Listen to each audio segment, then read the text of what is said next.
Hi everyone, doctor जय Mehta here from Mumbai. हमारे आज के वीडियो में स्पर्म मॉर्फोलॉजी क्या होता है ये हम समझने का कोशिश करेंगे। देखिए, बहुत बार जब आप सीमेन एनालिसिस का रिपोर्ट करवाते हो ना, तो सीमेन एनालिसिस के रिपोर्ट में एक चीज मेंशन की जाती है और वो चीज है what is the amount of normal sperms, है ना। नॉर्मल फॉर्म्स करके एक चीज मेंशन की जाती है, आपके हर रिपोर्ट में होगा। अब काफी बार मैंने देखा है कि पेशेंट्स लोग का क्वेरी आता है डाउट पूछने के लिए कि सर हमारे में बताया गया है नॉर्मल फॉर्म है 1%, हमारे में बताया है 2%, हमारे में बताया 3%, हमारे में बताया 4%। तो ये क्या है, इसका मतलब क्या है, राइट।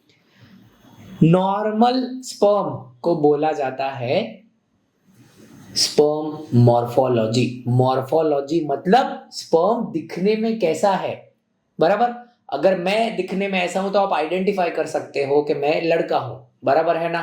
मुझे मूंछ है, मुझे दाढ़ी है, मैंने चश्मा भी पहना है तो डॉक्टर भी लगता हूं। तो ये सारा चीज एक आइडेंटिफिकेशन है, करेक्ट। अब नॉर्मल सिचुएशन में कोई भी बंदे का स्पर्म कैसा दिखता है ये मैं आपको दिखाता हूं आज।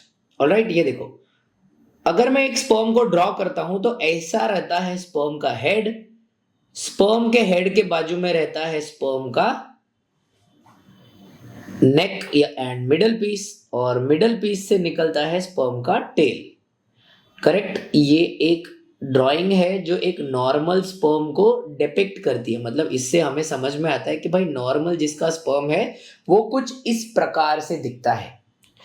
ये जो स्पर्म का हेड रहता है ना, हेड के अंदर बहुत टाइट कॉम्पैक्शन में रहता है अंदर स्पर्म का न्यूक्लियस या स्पर्म का हेड, जिसके अंदर डीएनए रहता है। ओके, इस पार्ट को हम बोलते हैं हेड, ये पार्ट है न्यूक्लियस जहां पे डीएनए रहता है। ओके, ये जो टोपी है इसको बोलते हैं एक्रोसोमल कैप। ओके, ये सब चीजें बहुत ही टेक्निकल टर्म्स है। यहाँ पे जो स्पर्म का मिडिल पीस है लोकेट होता है स्पर्म का पावर हाउस, बैटरी। ओके, और डॉक्टर लोग की भाषा में बैटरी को बोला जाता है माइटोकॉन्ड्रिया, ठीक है। ऑब्वियसली ये मुझे बताने की जरूरत नहीं, इसको बोलते हैं टेल, है ना। अब स्पर्म नॉर्मल है या नॉर्मल नहीं है ना, इस चीज को आइडेंटिफाई करने के लिए बहुत सारे टेक्निक्स अवेलेबल है। तो जब कभी भी आपका रिपोर्ट आता है कुछ इस प्रकार, मतलब जब कभी भी आपके रिपोर्ट में ऐसा कोई वैल्यू आता है 1%, 2%, 3%, 4%, इन सारे चीज में एबनॉर्मल स्पर्म का मात्रा ज्यादा होता है, तो आपको सबसे पहला ये करना चाहिए and that is repeat. You must repeat your semen analysis from a good laboratory. आपको आपका स्पर्म का टेस्ट कोई अच्छे लेबोरेटरी में से रिपीट करना है, सबसे पहली बात ये है ना। इस टॉपिक को लेके मैं एक या दो वीडियो बनाने वाला हूं, तो ये वीडियो में मैं आपको ये समझाऊंगा कि ये एक्चुअली ये जो स्पर्म जो आपको दिख रहा है ना वो बनता कैसे है। देखिए, ये बहुत ही इंटरेस्टिंग चीज है, बहुत इंटरेस्टिंग। एक्चुअली जब स्पर्म बनता है ना तब वो कुछ ऐसा रहता है। जब स्पर्म का बनने का चालू रहता है ना तो वो एक्चुअली नॉर्मल ह्यूमन बॉडी के कोई भी सेल की तरह रहता है। ये ऐसा रहता है, इस चीज को हम बोलते हैं स्पर्मेटोगोनिया, है ना। ये नॉर्मल है, हाँ, ये मतलब ये स्टार्ट ऐसे होता है। ऑफ कोर्स हर स्पर्मेटोगोनिया के सेंटर में देखो, मैंने ब्लैक कलर उधर भी ड्रॉ किया, इधर भी ड्रॉ किया है, करेक्ट ना। तो ये है न्यूक्लियस।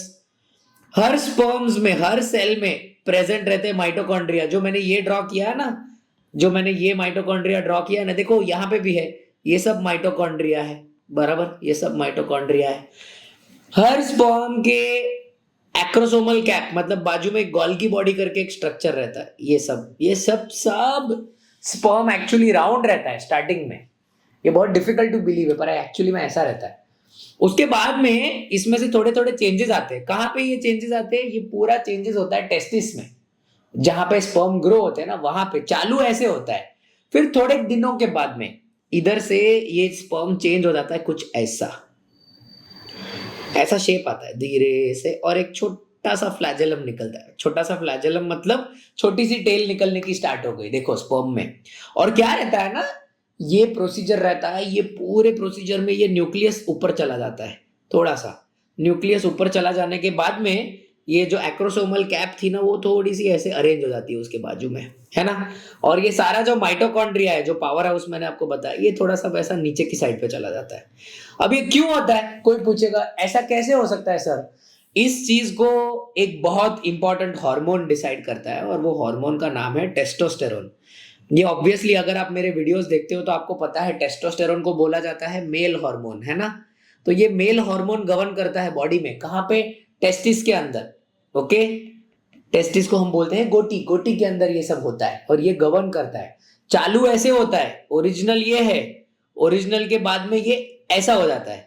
ऐसा होने के थोड़े दिनों के बाद में यही चीज कुछ ऐसे डेवलप हो जाती है। देखो ये गोल्गी बॉडी यहाँ पे आई, है ना, ऐसे आया, उसके नीचे आया न्यूक्लियस, ऐसा आया न्यूक्लियस, ये देखो सेम टू सेम अभी डेवलप हो रहा है। हाँ, और ये देखो ये जो बाहर की वॉल है ना, ये वॉल, हाँ मैं मार्क करके दिखाता हूं आपको, सी दिस, ये जो वॉल है ना, ये वॉल पूरी देखो, सेल की जो वॉल रहती है ना, ये देखो अभी वॉल कैसे चेंज हो रही है, वॉल में से ही टेल बनी है। अभी देखो इस पे वॉल पूरी चेंज हो जाएगी इस चीज की, यू विल सी दिस।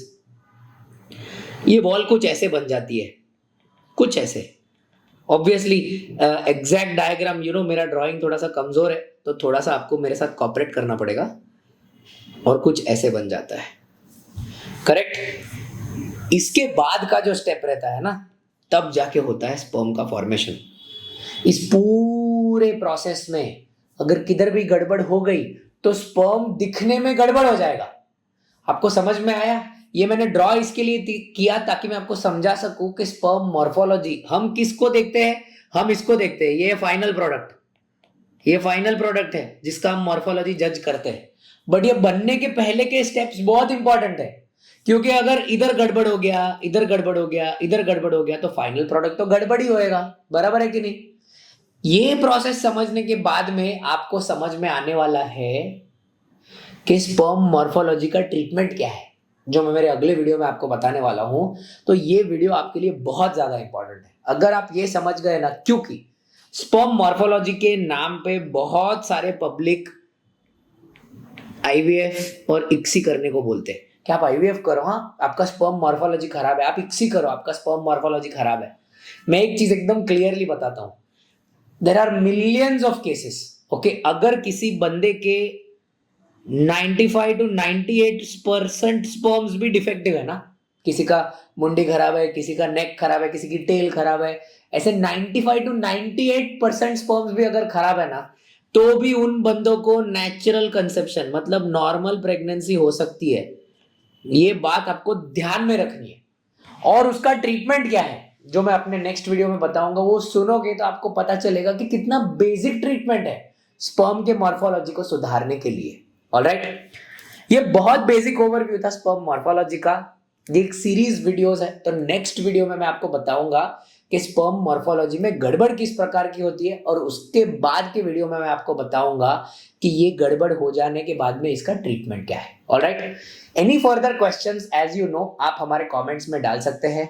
मैंने और मेरी टीम ने ऑलमोस्ट 1 लाख पेशेंट्स से ज्यादा पेशेंट्स को रिप्लाई किया है अभी तक। आई होप ये वीडियो आपको पसंद आया हो। Thank you so much.